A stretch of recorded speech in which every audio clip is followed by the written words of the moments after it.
Josué, capítulo 7, a partir do versículo 1.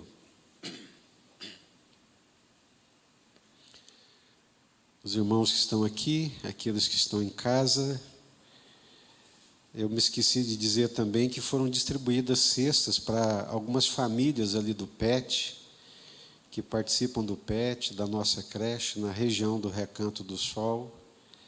E louvado seja Deus, que o Senhor continue nos dando para termos também o que repartir, para que o nome dele seja glorificado e exaltado. Josué capítulo 7, a partir do versículo 1.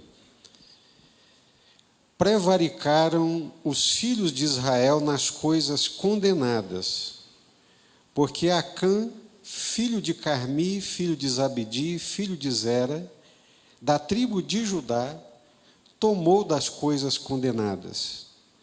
A ira do Senhor se acendeu contra os filhos de Israel. Enviando, pois, Josué de Jericó alguns homens a Ai, que está junto a Bet-Aven, ao oriente de Betel, falou-lhes dizendo: Subi e espiai a terra. Subiram, pois, aqueles homens e espiaram a cidade de Ai. E voltaram a Josué e lhe disseram: Não suba todo o povo, subam uns 2 ou 3 mil homens a ferir Ai. Não fatigueis ali todo o povo, porque são poucos os inimigos. Assim subiram lá do povo uns 3 mil homens, os quais fugiram diante dos homens da cidade de Ai. Os homens daquela cidade feriram deles uns 36, e aos outros perseguiram desde a porta até as pedreiras, e os derrotaram na descida, e o coração do povo se derreteu e se tornou como água. Então Josué rasgou as suas vestes, se prostrou em terra sobre o rosto perante a arca do Senhor, até a tarde, ele e os anciãos de Israel, e deitaram pó sobre a cabeça. Disse Josué: Ah, Senhor Deus, por que nos fizestes passar o Jordão, para nos entregares nas mãos dos amorreus, para nos fazerem perecer? Tomara nos contentáramos com ficarmos da além do Jordão. Ah, Senhor, que direi? Pois Israel virou as costas diante dos seus inimigos. Ouvindo isso, os cananeus e todos os moradores da terra nos cercarão e desarraigarão o nosso nome da terra. E então, que farás ao teu grande nome? Então disse o Senhor a Josué: Levanta-te, porque estás prostrado assim sobre o rosto? Israel pecou e violaram a minha aliança, aquilo que eu lhes ordenara, pois tomaram das coisas condenadas e furtaram e dissimularam, e até debaixo da sua bagagem o puseram. Deus é um Deus vivo, Deus é um Deus que vê todas as coisas, até aquelas mais escondidas dentro do nosso coração. Nada, absolutamente nada, pode escapar do olhar de Deus. Não há nada escondido que não venha estar revelado diante dos olhos de Deus. Nessa noite, com base nesse texto que nós acabamos de ler, eu queria compartilhar com os irmãos a palavra de Deus com o seguinte tema: o pecado traz derrota para o povo de Deus. O pecado é uma derrota, e o pecado também traz derrota para o povo de Deus. Curva a sua cabeça, vamos orar nesse instante, vamos pedir a Deus que fale conosco, que fale ao nosso coração. Você que nos acompanha aí da sua casa, do seu lar, juntamente com a sua família, Curva a sua cabeça também, vamos orar nesse momento, pedir a Deus que fale conosco, que fale ao nosso coração. Senhor, nós estamos reunidos aqui em nome do Senhor Jesus, diante desse Deus que é todo-poderoso, que conhece todas as coisas. Nada, absolutamente nada, pode escapar à tua presença. Nada, absolutamente nada, pode escapar ao teu conhecimento. O salmista, no Salmo 139, diz que até mesmo quando os seus ossos eram a massa sem forma no ventre da sua mãe, ali o Senhor já o conheceu. Ele diz também que se tomasse as asas da alvorada e fosse para o ponto mais longínquo, ali o Senhor estaria. Se ele descesse ao mais profundo abismo, as maiores profundezas do mar, como aconteceu com Jonas, ainda ali a tua presença o encontraria. O Senhor é um Deus vivo, um Deus presente, um Deus todo-poderoso que sabe de todas as coisas. Fala conosco, Senhor, fala ao nosso coração. O Senhor sabe do íntimo de cada um de nós. Que a tua palavra traga-nos vida, libertação, fortalecimento espiritual. Que grilhões sejam quebrados, Deus, em nome do Senhor Jesus, pelo poder do teu Espírito Santo e pela ação da tua palavra. É o que nós te pedimos.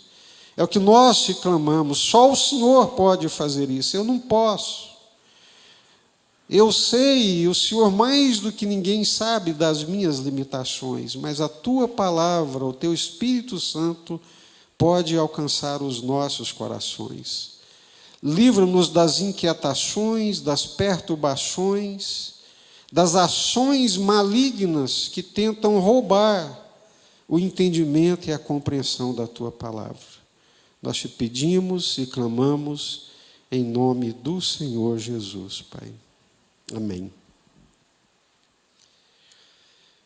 Israel não era nem de longe o maior e o mais poderoso povo sobre a face da terra. Era um povo relativamente pequeno comparado com outras nações. De um só Abraão, Deus fez essa nação. Ao longo de 400 anos, debaixo da bênção de Deus, debaixo das promessas de Deus, esse povo cresceu e se transformou numa nação. E a presença de Deus era real e verdadeira no meio deles. Deus era presente com esse povo. Deus amava esse povo, Deus se revelou a esse povo.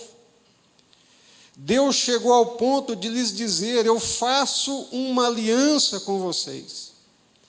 E nessa aliança eu serei o seu Deus, e vocês serão o meu povo. Eu andarei no vosso meio, e vocês serão para mim filhos e filhas. E a presença de Deus fazia uma grande diferença na vida desse povo, que não era tão grande, que não era tão forte e que também não era tão poderoso. A presença de Deus arrancou com um braço forte, com mão poderosa esse povo da terra do Egito, trazendo para eles libertação.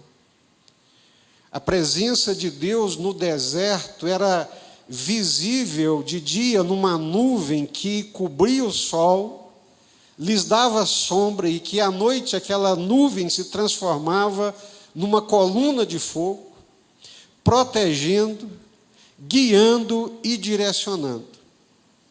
Deus era presente.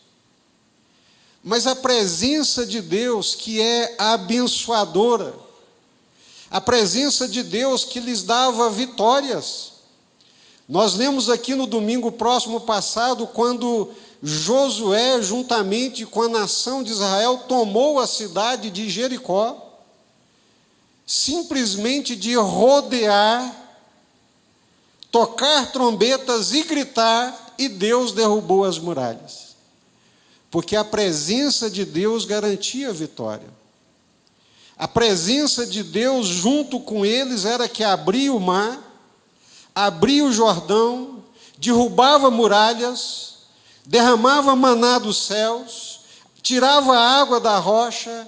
Era a presença de Deus, era o favor de Deus, era a bênção de Deus, era a graça de Deus. Mas essa presença, ela é santa. Essa presença, ela também infunde terror e infunde temor. Ninguém há que ande na presença de Deus que não vai andar em temor e santidade. Porque essa presença que é abençoadora, essa presença que é libertadora, que traz conforto, que traz direção, que derruba muralhas, que dá vitórias, que coloca de pé, que anima no momento difícil. Essa presença também é um fogo destruidor, é um fogo consumidor quando não andamos diante dele da forma como ele estabelece, em temor e em santidade. Deus disse para Josué, Deus disse para a liderança, Deus disse para todo o povo de Israel: eu derrubarei as muralhas de Jericó. É uma cidade fortificada, é uma cidade rica, é uma cidade poderosa, mas eu derrubarei as muralhas e vocês tomarão a cidade. Mas escutem, nenhum despojo vai ser tomado de forma privada e particular. Porque todos os despojos de Jericó estão consagrados e separados para o Senhor. Toda a riqueza que estiver ali em Jericó, de ouro, de prata, de capas, de vestimentas, todo esse despojo já está separado, já está consagrado ao Senhor, e se é do Senhor, ninguém coloque a mão, porque é do Senhor. Amém? Entenderam? Entendemos. E lá foram eles, derrubaram as muralhas de Jericó, pela graça de Deus, pelo poder de Deus. Invadiram a cidade, conforme a palavra de Deus. Tomaram os despojos, conforme Deus havia dito. Saíram dali regozijantes. Nada mais animador, nada melhor para alegrar o nosso coração e a nossa disposição do que pequenas ou grandes vitórias. Quanto mais uma vitória daquela, uma grande vitória. O coração estava animado, a confiança renovada, a disposição lá nas grimpas. Vamos, Josué, agora nós vamos conquistar a terra. Aí está a cidade de Ai, que precisa também ser tomada. Calma, gente. Não vamos precipitar as coisas. Vamos mandar os espias para eles espiarem a cidade de Ai. Enviar os espias confiantes, o povo confiante, os guerreiros confiantes, espiaram a cidade, voltaram e disseram para Josué: Josué, a cidade de Ai nem se compara com a cidade de Jericó. Se o Senhor nos deu Jericó, essa cidade aí de Ai já era. Não canse a tropa toda. Apenas 2.000 homens, 3.000 no máximo, é suficiente para nós derrotarmos essa cidade.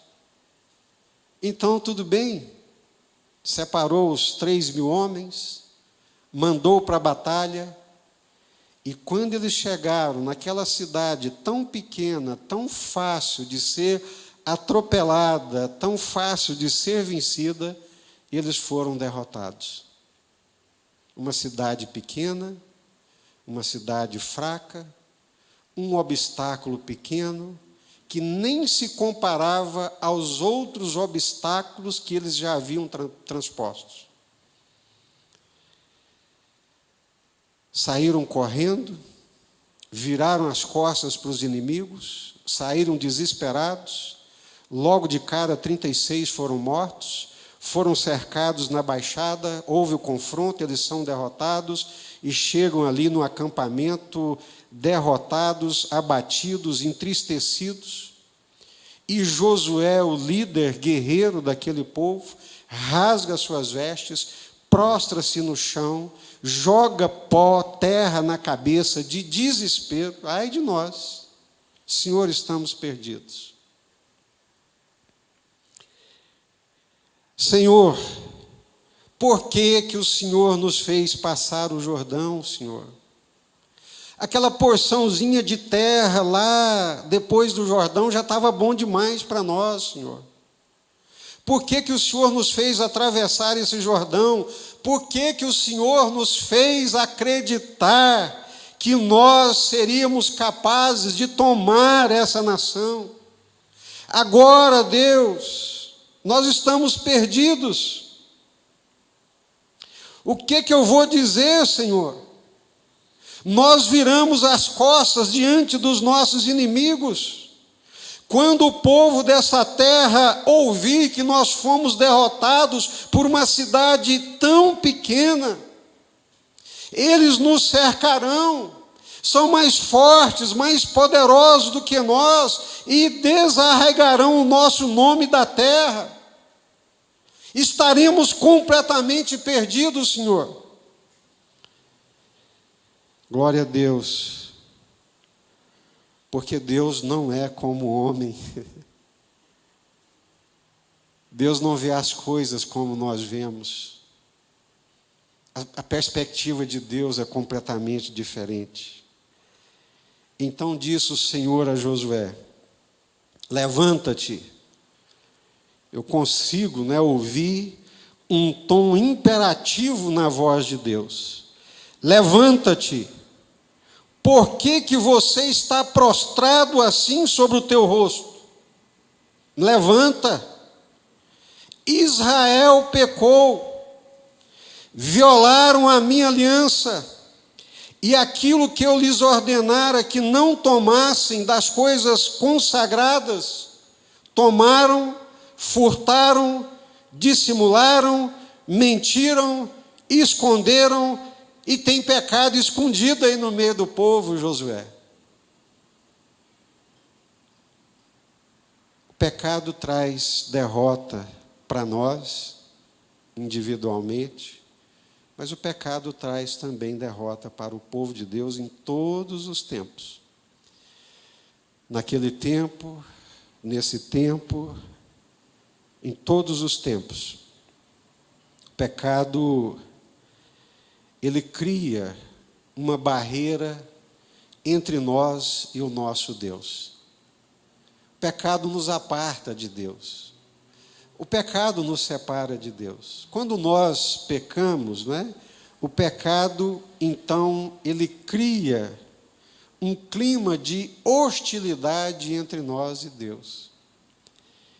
Mas a primeira coisa que eu queria, então, que vocês anotassem em relação ao pecado, por favor, e guardassem bem, é que o pecado, ele tem uma dimensão coletiva, muito mais do que uma dimensão individual. O pecado pode ser cometido por mim, mas ele tem implicações coletivas. O pecado pode ser cometido por mim, um indivíduo, mas ele tem implicações sobre os grupos aos quais eu estou relacionado, dos quais eu faço parte.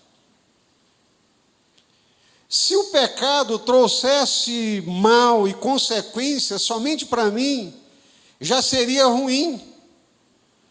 Mas ele traz consequências coletivas para aqueles que estão vinculados espiritualmente e emocionalmente conosco, e principalmente aqueles que estejam debaixo da nossa autoridade.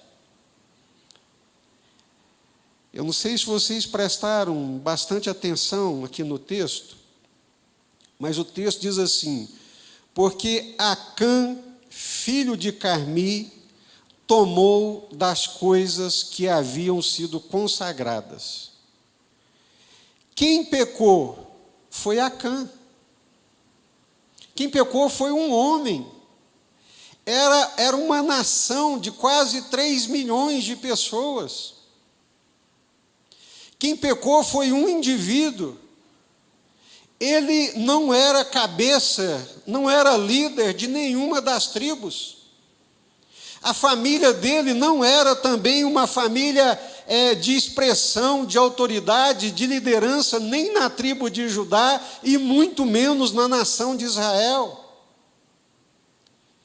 Era um homem da perspectiva de liderança, de autoridade, de visibilidade, era um homem praticamente invisível. Acã pecou. Mas nós lemos aqui em Josué capítulo 7, versículo 1, no plural: prevaricaram os filhos de Israel nas coisas condenadas ou nas coisas que haviam sido consagradas. O pronome aqui não vem se dirigindo à segunda pessoa ou à terceira pessoa do singular, ele pecou. Não, o pronome vem na terceira pessoa do plural, eles pecaram. Porque Deus enxerga o pecado nessa dimensão coletiva, nessa dimensão comunitária, porque nós estamos vinculados. Deus tratava Israel como um só povo. Deus tratava Israel como uma só família. Deus tratava aquela nação não como um grupo de indivíduos dispersos e esparsos, não. Assim como Deus trata a minha família não simplesmente do modo individual, mas trata a minha família, assim como Deus trata também a igreja não apenas numa perspectiva individual, mas trata a igreja como edifício formado por pedras que estão ligadas e vinculadas, como um corpo que está ligado os seus membros por juntas, por músculos e por todas essas coisas. Mas nós, sociedade moderna, aprendemos a olhar as coisas única e exclusivamente numa perspectiva individualista. Mas a Bíblia está nos ensinando. Pecaram os filhos de Israel. Mas espera aí, Senhor. Foi Acã quem pecou. Por que o povo foi derrotado?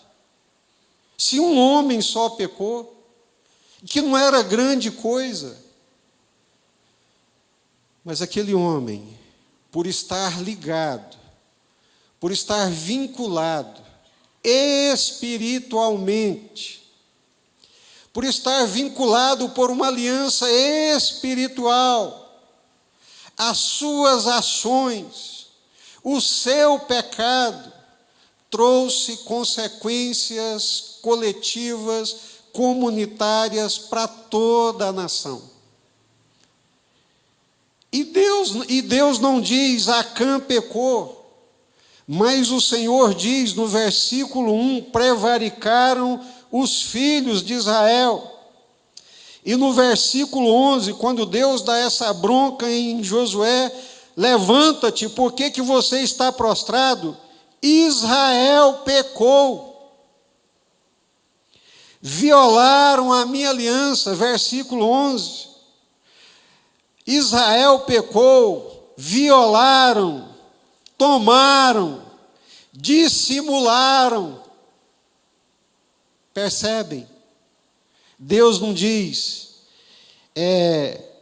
tem um homem aí que violou a minha aliança, tem alguém aí que tomou das coisas que estavam consagradas, tem alguém aí que furtou, dissimulou. Não. Deus coloca tudo na terceira pessoa do plural. Violaram a minha aliança, tomaram das minhas coisas consagradas, furtaram, dissimularam e puseram debaixo da sua bagagem. Tomara que todo pai de família entendesse a sua responsabilidade como pai de família. Tomara que todo líder de departamento entendesse a responsabilidade da sua autoridade. Tomara que todo aquele que fosse imbuído de autoridade entendesse as consequências que tem as suas ações sobre a vida do grupo.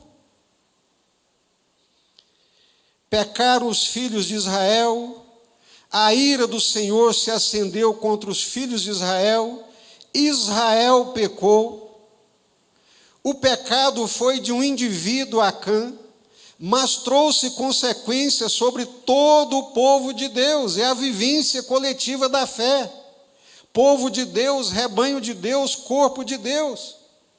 O pecado de Acã trouxe consequências para ele, para a sua família e também para toda a nação de Israel. O pecado de Davi trouxe consequências sobre ele individualmente, mas também trouxe duras e severas consequências sobre a sua família e também sobre a nação de Israel, porque ele era o líder, ele era a autoridade, ele era o rei daquela nação. O pecado, ele tem uma dimensão coletiva. Todas as vezes que nós pecamos em pecados grosseiros que escandalizam, traz consequências sobre nós, sobre a nossa família, sobre os nossos filhos e sobre aquele grupo ao qual nós pertencemos. Essa é a dimensão coletiva do pecado. O pecado traz derrota para a nossa vida. Hoje em dia, não é? Nessa sociedade psicologizada que não aceita responsabilidade de nada e que, baseada no freudianismo, transfere a culpa para todos e para todos, menos para si mesmo, a gente não pode mais falar em pecado. O sujeito cometeu o pecado mais grosseiro, é pecado. Aí nós vamos justificar o pecado dele. Não, mas ele foi criado sem pai.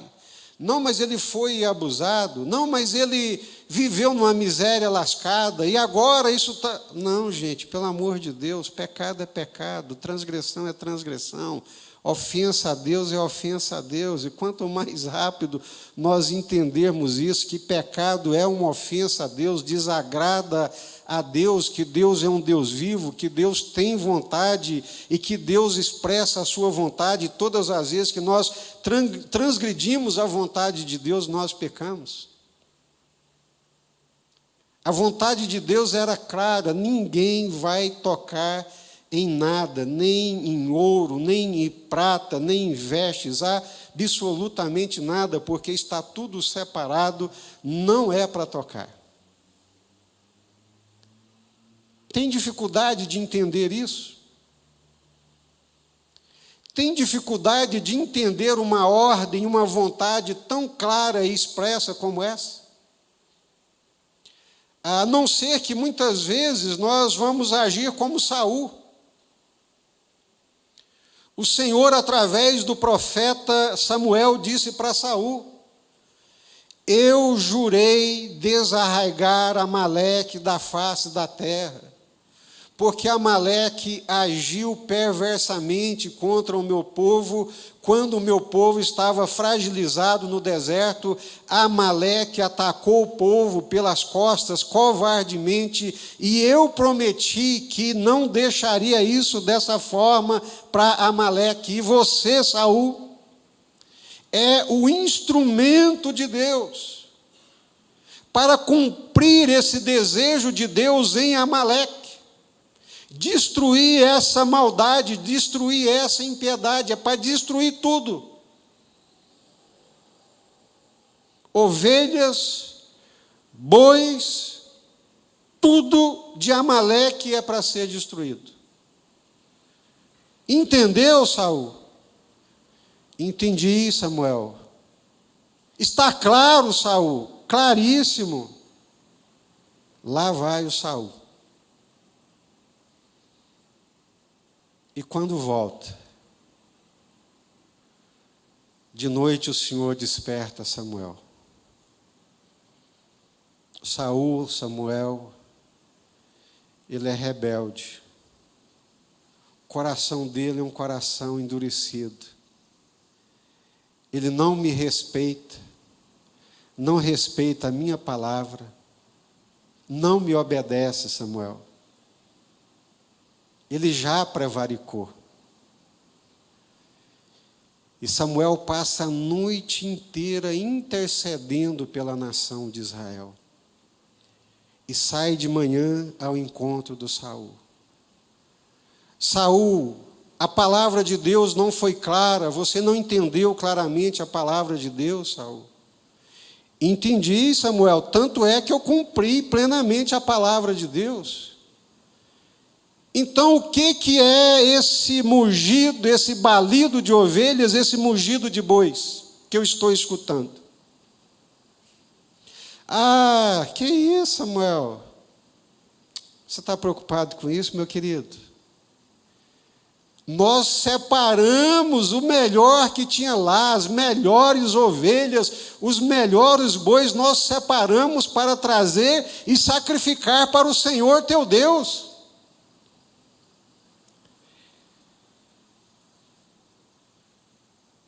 O obedecer é melhor do que o sacrificar, Saul.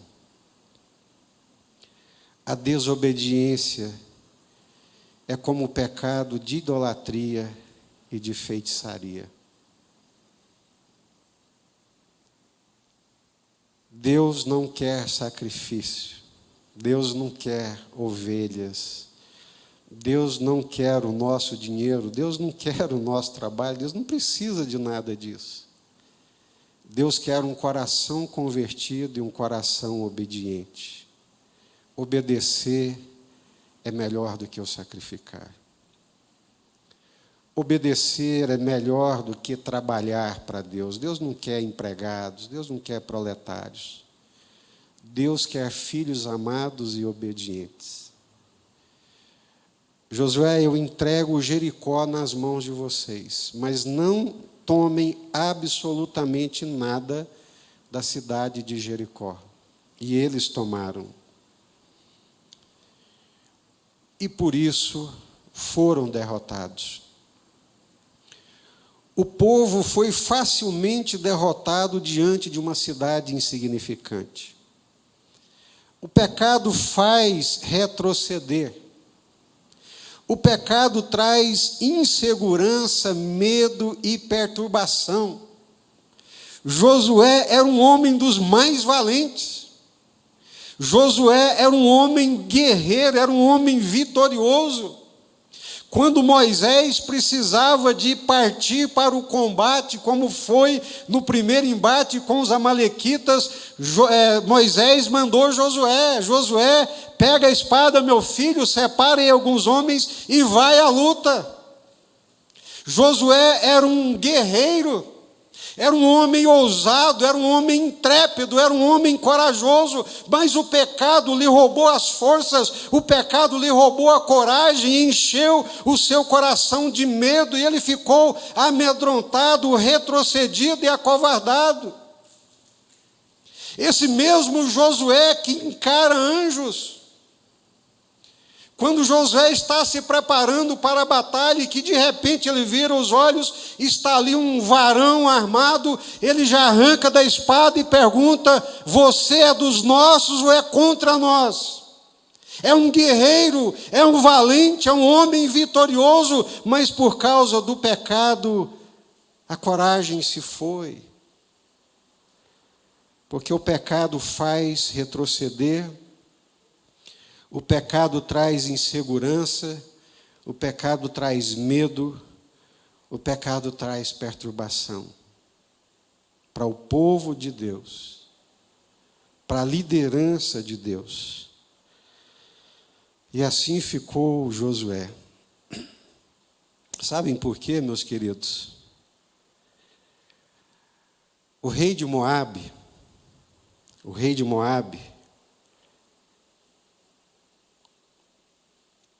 ficou sabendo que Deus era com o povo de Israel.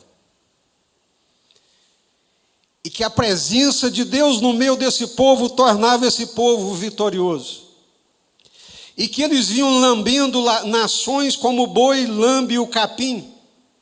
Vinham comendo as nações, destruindo povos, fortalezas gigantes, porque Deus era com eles. E o rei de Moabe então disse: ai de nós, seremos destruídos por esse povo. Juntou os seus tesouros, mandou atrás do Balaão, príncipes, nobres, e disseram: Balaão, o rei de Moabe, quer que você vá até a terra dos moabitas, e dali amaldiçoe um povo forte, que vem destruindo tudo. E vocês conhecem a história do Balaão, o profeta louco, que seduzido pelas riquezas oferecidas pelo rei, contrariou a vontade de Deus e foi até Moabe. E por 3 vezes tentou amaldiçoar Israel. Em Deuteronômio, em Números, Moisés disse: o Senhor não permitiu que Balaão vos amaldiçoasse. Porque todas as vezes que ele abria a boca para amaldiçoar a Israel, Deus fazia sair bênção da boca de Balaão. Por 3 vezes, de 3 lugares distintos, chegava, quando ele abria a boca para amaldiçoar, saía bênção. Até que por fim ele diz: olha, contra ti, Israel, contra as tuas tendas, não vale encantamento, não vale maldição. Porque quem Deus abençoou, ninguém pode amaldiçoar. E Deus abençoou esse povo, Deus é com esse povo. Ninguém pode amaldiçoar esse povo. Porque a bênção de Deus, a presença de Deus é com eles. E quando Deus, meus queridos, está presente, quando a graça de Deus está presente, quando a bênção de Deus está presente, nada, absolutamente nada, pode se interpor à vontade e às bênçãos de Deus. Mas aí o Balaão,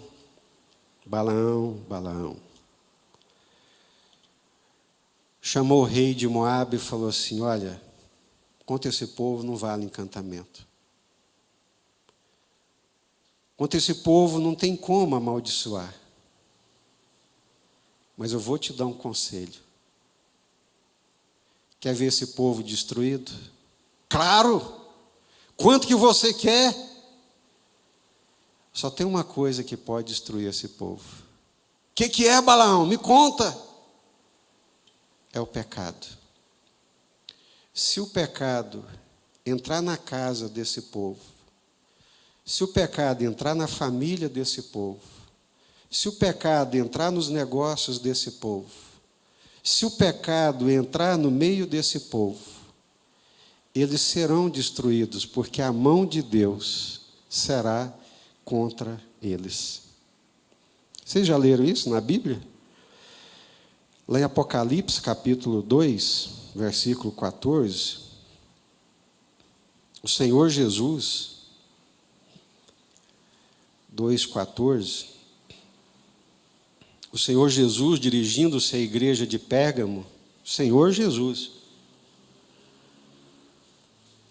ele faz uma referência a esse conselho de Balaão. Tenho, todavia, contra ti algumas coisas, pois que tens aí os que sustentam a doutrina de Balaão, o qual ensinava a Balaque a armar ciladas diante dos filhos de Israel, para cometerem coisas sacrificadas aos ídolos e praticarem a prostituição.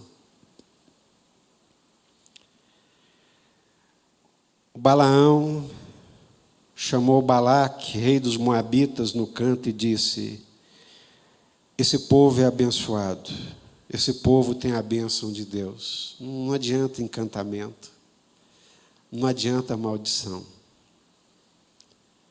Mas se esse povo pecar, se esse povo transgredir a vontade de Deus, eles estarão perdidos. E Balaão fez isso. E o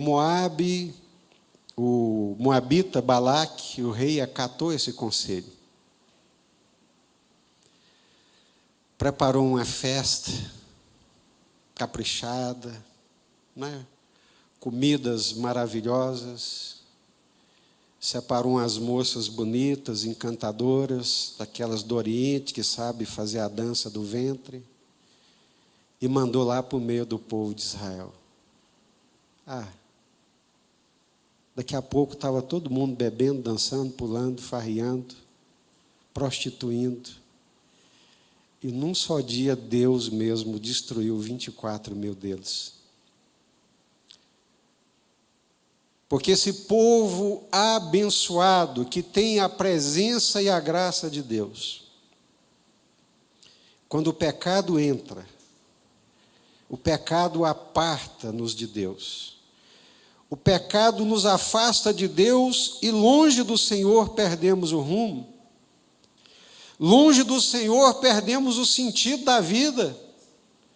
Longe do Senhor perdemos o vigor.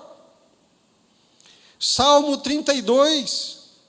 Enquanto calei os meus pecados, meus ossos envelheceram pelos meus constantes gemidos dia e noite, porque a tua mão pesava sobre mim.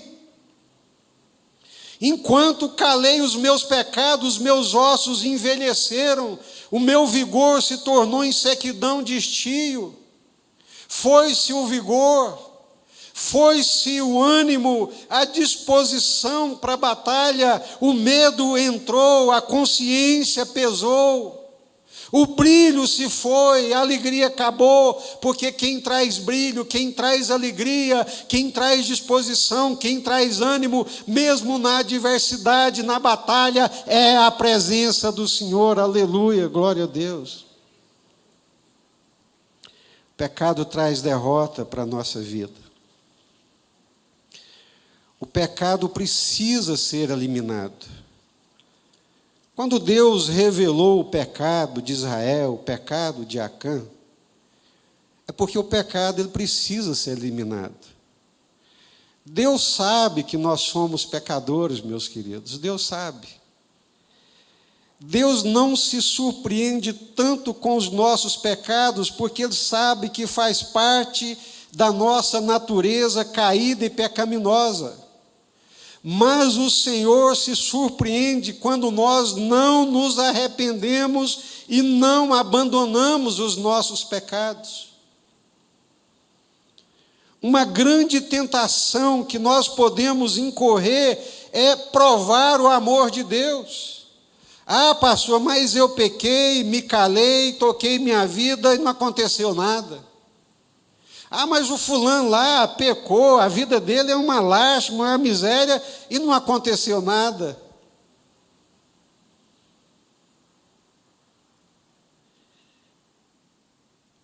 Pecado, meus queridos, sempre, sempre, sempre traz consequências. Sempre. Individuais e coletivas. Olha que coisa interessante. O povo sofreu a primeira derrota. E o Acã, caladinho. Viu Josué lançar-se no chão, rasgar as vestes, clamar a Deus, jogar cinza sobre as cabeças, ficar angustiado, ficar perturbado. Meu Deus, o que está acontecendo, Senhor? Que peso espiritual é esse? Que loucura é essa, Deus? Estamos derrotados agora. E Acã, caladinho. Zombando de Deus. Como se Deus não soubesse o que é que estava acontecendo. Josué separou o povo, consagrou, buscou ao Senhor e disse: olha, ninguém confessou, ninguém falou nada, então nós vamos lançar sortes. Joga a sorte. 12 tribos cai sobre a tribo de Judá, que é a tribo de Acã. E ele caladinho. Joga sorte novamente e cai sobre o tetravô do Acã. E ele joga sorte novamente e cai sobre o pai do Acã. E ele caladinho. Joga a sorte novamente e ela cai sobre o Acã. Aí ele viu que não tinha mais por onde sair. Foi eu.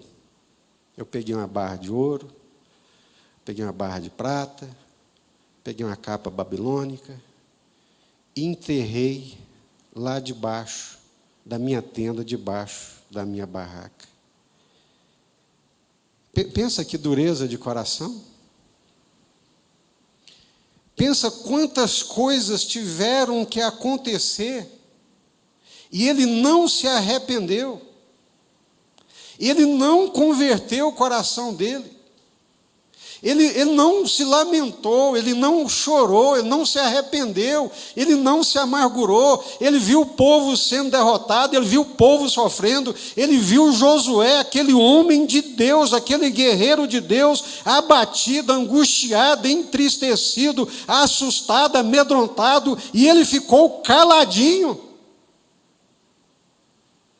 Deixou o povo de Deus passar por toda aquela angústia, por toda aquela perturbação. A única coisa que Deus esperava dele, de quem quer que seja, é que a pessoa diga, como Davi disse: Senhor, eu pequei contra ti somente foi que eu pequei, eu sou um pecador, eu não tenho jeito, em pecado eu fui concebido, eu nasci em pecado, eu sou um pecador, Senhor.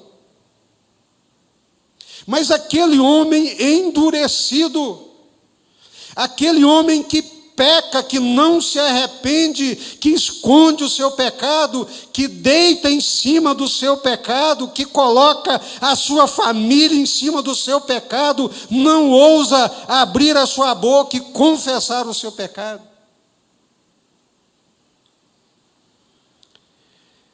Deus não se surpreende com os nossos pecados, porque nós somos pecadores, fiel e digna de toda aceitação. A palavra que diz que Cristo Jesus veio ao mundo para salvar os pecadores, dos quais eu sou o principal. É o apóstolo Paulo falando: eu sou o principal pecador.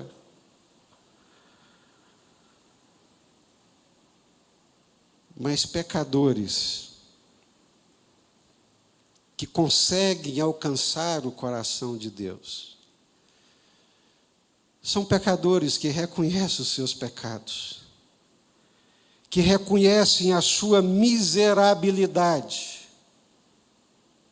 e que sabe que é pecador, tão pecador quanto qualquer outro pecador. Mas tem a coragem não somente de pecar, mas tenha coragem de chegar diante de Deus e falar: Deus, eu pequei, Senhor. Eu pequei. Eu fiz o que o Senhor disse que não era para eu fazer. Acã não, Acã ficou empurrando com a barriga. Acã estava dormindo em cima do pecado dele, dentro da tenda dele. Acã estava pondo os filhos dele em cima do pecado dele. O pecado, quando é confessado e abandonado, mediante arrependimento, a palavra de Deus diz que Deus o lança no mar do esquecimento. Não estou aqui para arrancar defunto da cova, não, pecado confessado, mediante arrependimento, diante de Deus, um coração contrito, não o desprezarás, ó Deus. Mas um coração que não se converte, um coração que não se arrepende diante de Deus e que não muda o curso da vida, esse é desagradável a Deus. Coração impenitente. O pecado traz consequências. O pecado tem uma dimensão coletiva. O pecado traz derrota. O pecado cega. O pecado perturba. O pecado transtorna. Sansão perdeu a visão por causa do seu pecado. E o pecado precisa ser eliminado da nossa vida. Nós precisamos dar um basta no pecado. Nós temos que converter o nosso coração ao Senhor. O autor de Hebreus, no capítulo 12, visto que temos a rodear-nos uma tão grande nuvem de testemunhas, desembaraçando-nos de todo o peso e do pecado que tenazmente nos assedia, corramos com perseverança a carreira que nos está proposta. Devemos nos desembaraçar do pecado e de todo o peso. Devemos fugir do pecado. Porque o pecado, meus queridos, é tudo isso que nós sabemos e que a palavra de Deus nos falou aqui nessa noite. E nós vamos orar nesse momento. Curva a sua cabeça. Curva a sua cabeça.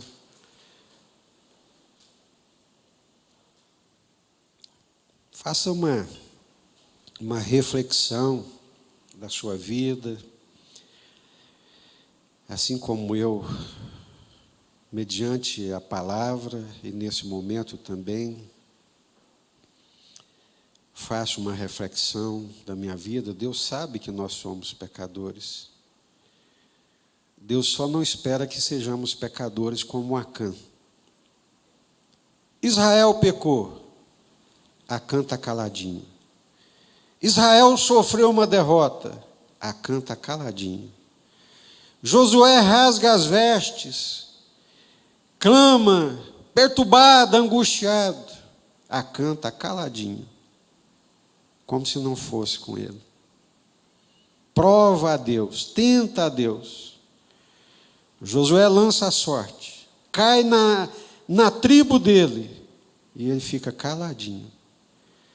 Cai lá no tetravô dele, ele está calado. Cai no avô, está calado. Cai no pai, está calado. Cai nele. Então, não é um homem quebrantado. Não é um homem que tem temor de Deus, que respeita a Deus e as coisas de Deus. Ele não se arrepende, ele sente remorso. Quando é pego com a boca na botija, quando é constrangido, mas arrepender, que é bom, lamentar o seu pecado, ele não o fez. Quando nós arrependemos, quando nós reconhecemos, e quando nós clamamos a Deus de todo o nosso coração, Deus nos perdoa. Deus é longânimo, assaz benigno, não nos trata segundo os nossos pecados, nem retribui segundo as nossas iniquidades, mas é quando nós nos arrependemos, quando nós confessamos e quando nós abandonamos. Senhor, contra Ti pequei e contra Ti somente. Davi, esse homem é você, Davi. Sou eu mesmo. Eu pequei. Eu estou perdido. Eu mereço toda essa sentença que eu mesmo impus. Não, Davi. O Senhor teve misericórdia de ti. O Senhor te perdoa, Davi. Aleluia. Essa é a beleza. Essa é a beleza, porque embora pecadores, contumazes, sempre tropeçando e embaraçando no pecado, mas um coração contrito e quebrantado, arrependido, convertido, não o desprezarás, ó Deus. O pecado tem que ser tirado da nossa tenda, da nossa casa, do seio da nossa família, da nossa vida, da igreja, para que o poder de Deus se manifeste. Senhor, a tua palavra é a verdade. Ela não precisa de mim, não precisa da minha força, não precisa da minha convicção para poder operar aquilo que o Senhor deseja. Que a tua palavra opere, Deus, no nosso coração, quebrantando, Senhor, pedregulhos, penhas, esmiuçando toda dureza de coração e trazendo-nos, ó Deus, convertidos, contritos, compungidos, arrependidos diante da tua presença naquilo que o teu Espírito Santo falar conosco nessa noite. Livra-nos também de uma consciência perturbada, ó Deus, de uma consciência que não se perdoa, porque quando nós confessamos ao Senhor em arrependimento, o sangue de Jesus nos purifica e purifica mesmo de todo o pecado. Tem gente que não consegue se libertar, Senhor, porque ele não admite e não aceita que aquilo tenha acontecido com ele, ele mesmo não se perdoa, mas o Senhor perdoa quando há sinceridade e pureza de coração. E é isso que nós te pedimos nessa noite, Senhor. Jesus morreu naquela cruz por causa dos nossos pecados. O Senhor Jesus, quando curou aquele coxo no tanque de Betesda, o Senhor Jesus lhe disse: vai e não peques mais, para que não te sucedam as coisas pior. Aquela mulher pega em flagrante adultério, que o Senhor Jesus libertou, perdoou, o Senhor Jesus também disse para ela: vai e não peques mais. Pecado só traz coisas piores, Deus. Então nos ajude, em nome do Senhor Jesus, Pai. Tenha misericórdia de nós. Olha para as nossas casas, para os nossos lares, para os nossos filhos, para as nossas famílias, para a nossa igreja, e livra-nos, ó Deus, desse mal, dessa praga, dessa pandemia que é o pecado, que destrói mais do que qualquer vírus. É isso que nós te pedimos e clamamos em nome do Senhor Jesus. Amém?